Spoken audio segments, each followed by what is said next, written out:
క్రీస్తునాథుని యందు మిక్కిలి ప్రియ సహోదరి సహోదరులారా, మన బాధలలో, మన కష్టాలలో, మన సమస్యలలో, మన సందేహాలలో దేవుని మీద ఆధారపడగలిగితే దేవుడు తప్పనిసరిగా అద్భుత రీతిగా మన జీవితాలలో మన కష్టాల నుంచి బయటికి నెడతాడు, మన బాధల నుంచి బయటికి తీసుకొని వస్తాడు, మన సమస్యల నుండి ఒక మార్గాన్ని మనకు చూపిస్తాడు. ప్రియులకు దేవుని బిడ్డలారా, మన జీవితంలో ఒక దారి మూసుకుపోయింది, నాకింక వేరే మార్గం లేదు అన్నప్పుడు దేవుడు మన కొరకై మరొక మార్గాన్ని తెరిచి ఉంచుతాడు. ఆయన మీద నమ్మకంతో ఆయన చెయ్యి పట్టుకొని మనం వెళ్ళగలిగితే మనం సురక్షితంగా గమ్యాన్ని చేరుకుంటాం. ప్రియులారా, అదేవిధంగా నేను నా జీవితంలో జరిగినటువంటి కొన్ని కార్యాలు మీ ముందు ఉంచినప్పుడు ఎప్పటికీ కూడా నా గొప్పతనాన్ని గురించి కాదండి, లేకపోతే నన్ను గొప్పగా భావించాలనే ఉద్దేశం కాదు. కానీ నా ఉద్దేశం ఏమిటి అంటే, మొదటిగా దేవుడు మహిమను పొందుకోవాలి, దేవునికి మహిమ కలగాలి. రెండవది అతి ముఖ్యమైనటువంటిది, మీ జీవితాలలో కూడా, మీ బ్రతుకులలో కూడా కొన్నిసార్లు ఇటువంటి సవాళ్ళు ఎదురైనప్పుడు, నాకు ఎదురైనటువంటి సవాళ్ళు ఎదురైనప్పుడు, అట్లాంటి సమస్యలలో మీరున్నప్పుడు మీరు కూడా దేవుని మీద ఆధారపడితే ఎటువంటి కృపని మనం చూడగలం, ఎటువంటి అద్భుతాలు మనం చూడగలం అనే ఉద్దేశముతోటే మీకు కూడా ఆత్మీయమైనటువంటి విశ్వాసం బలపడటానికి, ధైర్యాన్ని దేవుని నుండి పొందుకోవటానికి మాత్రమే ఇటువంటి ఉదాహరణలు మీకు తెలియజేయటం జరుగుతుంది. ఈనాడు ప్రియులారా, నా జీవితంలో జరిగినటువంటి ఒక ముఖ్యమైన అద్భుతం అని చెప్తానని తప్పని, ఒక గొప్ప అద్భుతం, ఒక గొప్ప అద్భుతాన్ని ఇంతకుముందు ఎప్పుడు కూడా చెప్పలేదండి దేనిని, కానీ తప్పక సరిగా చెప్పాలి అనిపిస్తుంది. ఈ అద్భుతాన్ని మీతో చెప్పడానికి ప్రయత్నం చేస్తాను. కొంచెం పొడుగ్గా ఉంటుందేమో, ఓర్పుతోటి వినండి, ఆత్మీయంగా మీరు శక్తిని పొందుతారు. 2010వ సంవత్సరంలో, 11వ సంవత్సరంలో, 10వ సంవత్సరం చివరన, 11వ సంవత్సరం ప్రారంభంలో నేను ఇతర దేశాలకు వెళ్ళి సైకాలజీలో స్టడీ చేయాలనే ఉద్దేశంతో పాస్పోర్ట్ కోసం నేను అప్లై చేశాను. విజయవాడ ఆఫీస్లో, పాస్పోర్ట్ ఆఫీస్లో అన్నీ ఫిల్ చేసి అప్పట్లో హైదరాబాదు రీజనల్ పాస్పోర్ట్ ఆఫీస్కి పంపించాలి. అన్నీ పంపించాను. 1 నెల అయింది, నెల 15 రోజులు అయింది, 2 నెలలు అయింది, 3 నెలలు అయింది, ఏం తెలియట్లేదు. ఇంకేం చేయాలో అర్థం కాక నాకు ఆ పాస్పోర్ట్ అప్లికేషన్ ఫిల్ చేయడానికి హెల్ప్ చేసినట్టు ఆ రోజుల్లో మీడియేటర్స్ ఉండేవాళ్ళు. వాళ్ళని అడగగానే ఆయన చెక్ చేసి, ఫాదర్ మీది హోల్డ్లో పడిపోయిందండి, ఏంటో తెలియదండి అన్నాడు. ఆయన కూడా చాలా విధాలుగా ప్రయత్నం చేసిన తర్వాత తెలియటం లేదండి ఏం జరిగిందో అన్నాడు. ఆయన అన్న మాట ఏంటంటే, హోల్డ్లో పడితే చాలా కష్టం అండి, మరలా మనం కొత్త అప్లికేషన్ పెట్టడానికి కూడా ఉండదండి, కాబట్టి ఇది చాలా ట్రిక్కీ అండి, చాలా కష్టమైనటువంటిది అని చెప్పారు. ఏం చేయాలో అర్థం కాదు. నాకు తెలిసినట్టు ఫ్రెండ్స్ని అడిగినా కానీ వాళ్ళు అదే మాట అన్నారు, హోల్డ్లో పడితే కష్టం అన్నారు. ఇక నాకు సమయం దాటిపోతూ ఉంది, నాలో కొంచెం కంగారు బయలుదేరింది. ఇక ఒక నిర్ణయం తీసుకున్నాను. హైదరాబాద్లో ఉన్నట్టు, సికింద్రాబాద్లో ఉన్నటువంటి, ఇప్పుడు కూడా అదే ప్లేస్లో, నాకు అది కాదు తెలియదండి, నాకు 2010-11 సంవత్సరాలలో అక్కడికి వెళ్ళాను. తెలిసినట్టు ఫాదర్లు ఉంటే వాళ్ళ ద్వారా ఎర్లీ మార్నింగ్ వెళ్ళాలి, అక్కడ లైన్లో నిలబడితే అక్కడ తెలుసుద్ది మనకి మన అప్లికేషన్కి ఏమైంది అని చెప్పారు. ఇక ఒకరోజు వెళ్ళాను, ఎర్లీ మార్నింగ్ 6 o'clockకి వెళ్ళాను. అప్పటికే 2 కిలోమీటర్ల లైన్ ఉందండి. అందరూ నాలాగానే అప్లికేషన్లో హోల్డ్లో పడినటువంటి వాళ్ళు. ఏం చేయాలో అర్థం కాలేదు, కంగారు పడ్డాను. తిరిగి వచ్చాను మరలా. ఇంకా నాకు తెలిసినటువంటి నా ఫ్రెండ్ ఒక ఎస్ఐ గారు ఉన్నారు.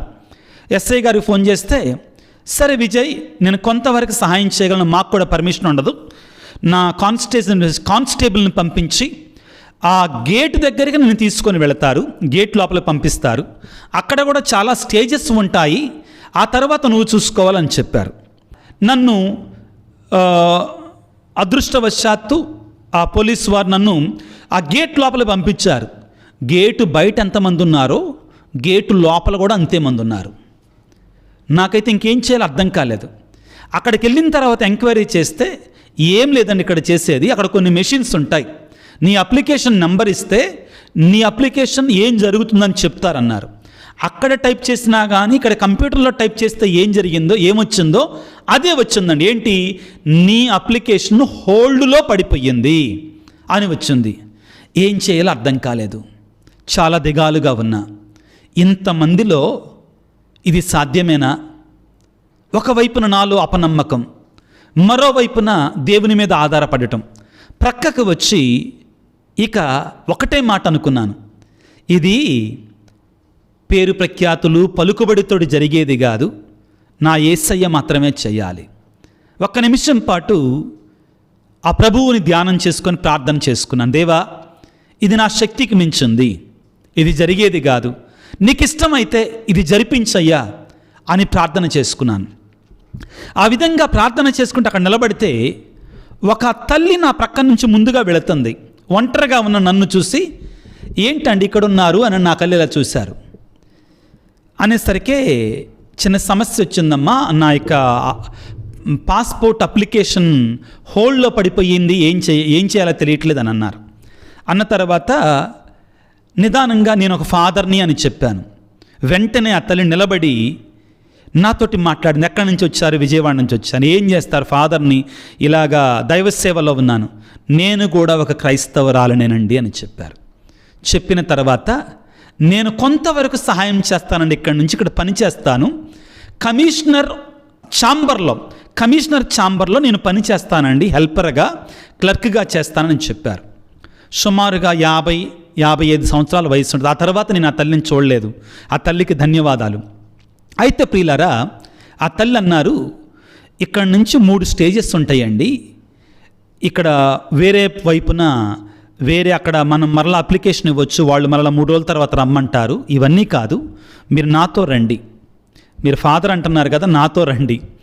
నేను అది కమిషనర్ గారి, రీజనల్ ఆఫీస్ కమిషనర్ గారి యొక్క మెయిన్ ఆఫీస్ అదే, దీని అంతటికి హెడ్ అక్కడే ఉంటాడు. నేను మిమ్మల్ని అక్కడ వరకు తీసుకుని వెళ్తాను, లోనికి తీసుకెళ్ళలేను. అక్కడ 2 పోలీసులు ఉంటారు, వాళ్ళని మీరు ఎలాగా మేనేజ్ చేస్తారో మీ మీద ఆధారపడి ఉంటుందని చెప్పారు. నేను ఇంకా హుందాగా నడుచుకుంటూ వెళుతున్నాను. వెళుతున్న సమయంలో వాళ్ళు అడిగారు, ఎక్కడికి సార్ అని అడిగారు. కమిషనర్ గారిని కలవాలని చాలా హుందాగా చెప్పాను. వాళ్ళకి ఏమనిపించిందో కానీ వాళ్ళు ఏం మాట్లాడలేదు.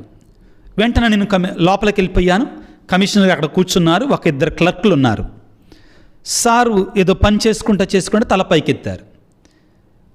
సార్ ఏం కావాలన్నారు నన్ను. అనేసరికి నేను ఫాదర్ విజయరాజుని, విజయవాడ నుంచి వస్తున్నానండి, ఇలా అప్లికేషన్ హోల్డ్లో పడిందండి, నేను అర్జెంటుగా మరి ఫారిన్ కంట్రీ వెళ్ళాలని నాకు వచ్చినటువంటి ఇన్విటేషన్ లెటర్ చూపించాను.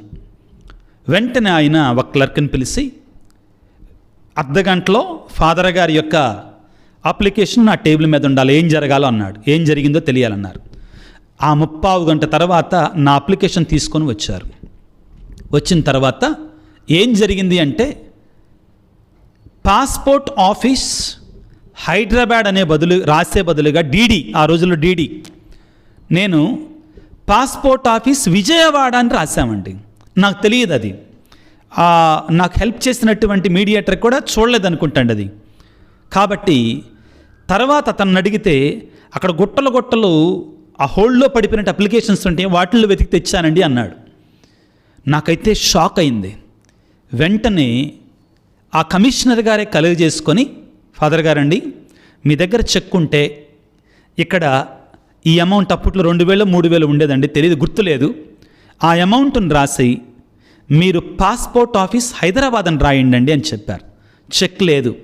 వెంటనే మరలా బయటికి వచ్చి స్నేహితుడండి ఫాదర్ గారు ఉంటే ఆయన దగ్గర చెక్ తీసుకొని పాస్పోర్ట్ ఆఫీస్ హైదరాబాద్ అని రాసి, కమిషనర్ గారు ఆల్రెడీ ఒక స్లిప్ ఇస్తే మరలా ఆయనకి సబ్మిట్ చేస్తే ఆయన ఫార్వర్డ్ చేయమని చెప్పారు క్లర్క్కి చెప్పి. ప్రియులారా, ఇది నేను మీకు చాలా సింపుల్గా చెప్పుకుంటూ వచ్చానండి, చాలా పొడుగ్గా ఉంటుందని. కానీ ఆ రోజున, ఆ 2-3 రోజులు నా జీవితంలో ప్రతి అడుగు ఒక మిరకలే, ఒక అద్భుతమేనండి. నేను కొన్నిసార్లు ఇంకా అయిపోయిందిలే, ఇంకా జరగదులే, ఎవరిని అడిగినా కానీ అప్లికేషన్ హోల్డ్లో పడితే పాస్పోర్టు పేరు తేడా వచ్చిన చాలా కష్టం. చిన్న ఒక్క అక్షరం మారితే చాలండి. మీలో చాలామంది చూసేవాళ్ళకి తెలుసండి, అది మీలో కూడా చాలా కొంతమంది అనుభవించుంటారు. ఇంకా ఒక్క అక్షరం మారితేనే దాన్ని మార్చుకోవటం చాలా కష్టమైపోద్ది. అటువంటిది అసలు అప్లికేషన్ ఎక్కడుందో తెలియకపోతే ఇంకా నరకమే. అటువంటిది 2 రోజుల్లో అప్లికేషన్ బయటికి తీయటం, మరలా అప్లై చేయటం, నాకు నెల తిరగకుండానే ఆ పాస్పోర్ట్ నాకు తిరిగి చేతికి వచ్చిందండి. ప్రియులారా, ఇది నాకు చాలాసార్లు ఈ సాక్ష్యం చెప్పాలి అనుకున్నాను. ఈ సాక్ష్యం అంతటిలో కూడా చాలామంది నాకు సహాయం చేశారు. ముఖ్యంగా హైదరాబాద్లో ఉన్న ఎస్ఐ గారు, అప్పట్లో ఇప్పుడు సిఐ అయ్యారు, తర్వాత నా ఫ్రెండ్ ఫాదర్ గారు, వీళ్ళందరికంటే కూడా వీళ్ళకి తప్పనిసరిగా కృతజ్ఞతలు చెప్పాలి. కానీ నాకు ముక్కు ముఖం తెలియనటువంటి దేవుని బిడ్డ, ఆవిడ పేరు కూడా నాకు గుర్తులేదండి, దేవుని బిడ్డ నా దగ్గరికి ఆ తల్లిని దేవుడు పంపించాడు. చూడండి, నేనేమంటానంటే దేవుడే నా కోసం ఆ తల్లిని ఆ రోజున నా దగ్గరికి పంపించాడు. అన్ని 100 మంది ఉండగా నా దగ్గరికి వచ్చి ఎందుకు పలకరించింది ఆవిడ? అన్ని 100 మంది ఉండగా నా సమస్య ఏంటి ఎందుకు తెలుసుకోవాలనుకుంది? ఆమెకేం సంబంధం అసలు నాతోటి? దేవుని యొక్క అద్భుతం కాకపోతే, దేవుని యొక్క కార్యం కాకపోతే? ప్రియులారా, ఈ సంఘటన నేను జ్ఞాపకం చేసుకున్నప్పుడు పాత నిబంధన గ్రంథంలో నామాను సంఘటన నాకు గుర్తుకొస్తుందండి ఎప్పుడూ కూడా. ఆ చిన్న బాలిక నామాను ఇంటికి ఎందుకు వెళ్ళింది? దేవుడు పంపించాడు. దేవుడు అక్కడ ఒక అద్భుతం చేయబోతున్నాడు. నయమాన్ ఏమనుకున్నాడు? ఇక నా బ్రతుకింతే. ఆ రోజుల్లో కుష్టి వ్యాధి వస్తే మందు లేదు, జబ్బు నయం కాదు, ఇక వేరే మార్గం లేదు. వాక్యం అక్కడ చెప్తా ఉండే, అన్ని దేశాలు తిరిగి వచ్చాడు, అన్ని చోట్లకి వెళ్ళాడు, కానీ ప్రయోజనం లేకుండా పోయింది. కానీ ఒక పని పిల్ల ద్వారా దేవుడు అద్భుతం చేశాడు. అక్కడ ఒక పని పిల్ల ద్వారా దేవుడు ఒక ఆశ్చర్యకార్యాన్ని చేసి తన మహిమను ప్రకటించుకున్నాడు. ఈ రోజున నేను గుండెల మీద చేసుకొని దేవుడు ఆ రోజున ఆ ఆఫీసులో పనిచేసేటువంటి ఆ తల్లిని నా దగ్గరకు పంపించాడు. నేను నమ్ముతున్నానండి, దీనిని ఒక అద్భుతంగా నేను స్వీకరిస్తున్నా. అసలు ఆవిడ అక్కడికి రావటం ఏంటి, నన్ను పలకరించటం ఏంటి, నా సమస్య తెలుసుకోవటం ఏంటి, నేను ఫలానా అనగానే నేను ముందుంట నడిపిస్తారండి అంటం ఏంటి, ఇవన్నీ ప్రతి అడుగు కూడా కదండి. నాకు ఆ రోజున జరిగినటువంటి ప్రతి కార్యం కూడా నాకు అణువణువున గుర్తుంది. ఆ తల్లి పేరు కూడా నేను అడగలేదండి. బాధాకరమైన విషయం అండి. ఆశ్చర్యం ఏంటంటే దేవుని కార్యాలలో ఆ వ్యక్తి పేర్లు ఉండవండి అద్భుతాలు చేసినప్పుడు. కారణం మహిమ దేవుడే పొందుకోవాలి. యేసయ్యకి 5 రొట్టెలు 2 చేపలు ఇచ్చిన ఆ పిల్లవాడి పేరేంటండి? పేరు తెలియదు మనకి, ఒక పిల్లవాడని రాయబడి ఉంటుంది. నామానుకు సాయం చేసిన బాలిక పిల్ల పేరేంటండి? పేరు తెలియదండి మనకి. దేవుడు వారి ద్వారా మహిమను పొందుకుంటాడు. ఆ అవసరానికి దేవుడు వారిని పంపిస్తాడు. ఏం నేర్పిస్తుంది ఈ సంఘటన నాకు? ముఖ్యంగా మనందరికీ కూడా పిల్లారా, దేవుని మీద నువ్వు ఆధారపడగలిగితే నీ సమస్య, నీ బాధ, నీ కష్టం, నీ సవాలు, నీ ఎంత సంక్లిష్టమైనటువంటిదైనా, ఎంత కష్టమైనదైనా కానీ దేవుడు నీకు ఒక మార్గాన్ని చూపిస్తాడు. అద్భుత రీతిగా, ఆశ్చర్యకరంగా ఇది జరగదు, ఇంకా ఇది ఇంతే అయిపోయింది అనుకుంటే దేవుడు అంటాడు, అరే పిచ్చోడా, నేను చేస్తా, నన్ను నమ్ము, నా మీద ఆధారపడు, నేను తప్పనిసరిగా నీ కార్యాన్ని చేస్తాను అని దేవుడు చెప్తాడు. పిల్లారా, కీర్తనల గ్రంథంలో ప్రియులకు దేవుని బిడ్డలారా, 50వ కీర్తనలో ఒక చక్కటి మాట ఉంటుంది, దాన్ని చదువుకోవడానికి ప్రయత్నం చేద్దాం. 50వ కీర్తన 15వ వచనాన్ని చదువుకుందాం. మీ ఆపదలలో మీరు మాకు మొరపెట్టుడు, మీ ఆపదలలో మీరు నాకు మొరపెట్టుడు, నేను మీ ఇక్కట్టులను తొలగింతును, మీరు నన్ను కీర్తింపవచ్చును. ఎంత గొప్ప మాట ప్రియులారా. ఈనాడు నేను నా జీవితంలో జరిగినట్టు ఈ అద్భుతానికి ఈ వాక్యం సరిపోతుంది. ఆ రోజున నేను అంతా అయిపోయింది, ఇంకా వేస్ట్ అనుకున్న తర్వాత పక్కకు వచ్చానండి.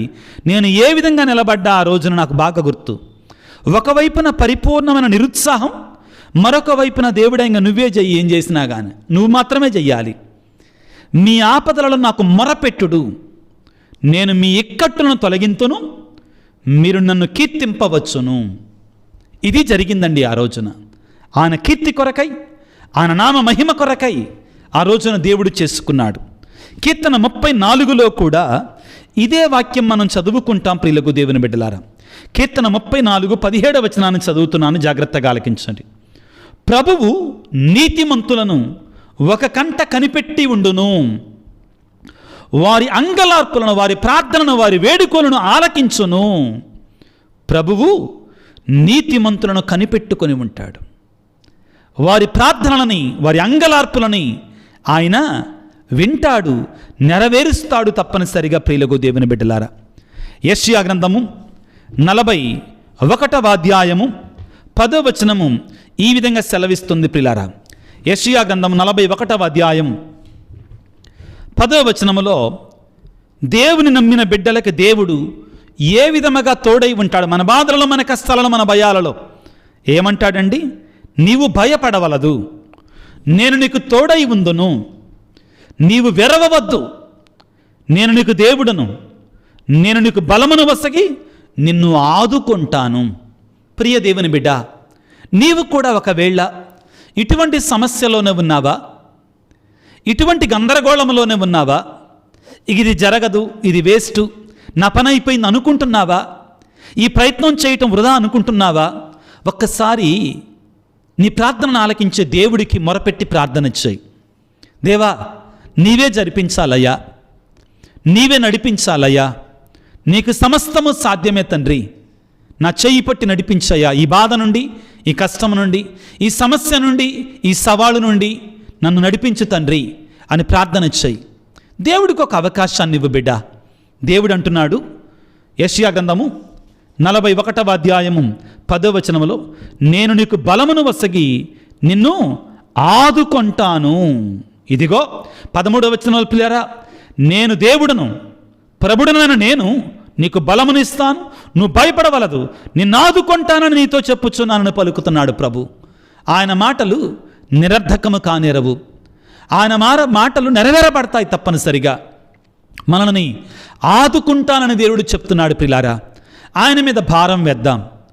ఆయనని, ప్రభువా నీవే ఈ సమస్యని నీ ఆధీనంలో తెచ్చుకో, నన్ను చెయ్యి పట్టి నడిపించు. మునిగిపోతున్న పేతురును చెయ్యి పట్టి లేపిన దేవుడు మునిగిపోతున్న మనల్ని కూడా, సమస్యల వలయంలో మునిగిపోతున్న మనల్ని కూడా చెయ్యి పట్టి లేపుతాడు. నా జీవితంలో జరిగినటువంటి ఈ గొప్ప అద్భుతాన్ని ప్రియారా నేను అన్నటికీ మరవను. దేవునికి స్తుతులు స్తోత్రాలు తెలియజేస్తున్నాను. అందరం తల్ల వంచి ప్రార్థన చేసుకుందాం. ముఖ్యంగా మీలో ఎవరైతే మీ జీవితంలో ఒక అలవి కానటువంటి సమస్య గుండా వెళుతున్నారో, కష్టం గుండా వెళుతున్నారో, మీ సమస్యలని, మీ కష్టాలని ఈ ప్రార్థనలు నాతో ఉంచండి, నాతో కలిసి దేవునికి సమర్పించండి. దేవా, నీవే నీ ఆధీనం తెచ్చుకో, నీవే నడిపించు, నీవే సహాయం చెయ్యి అని తలలు వంచి ప్రార్థన చేసుకుందాం.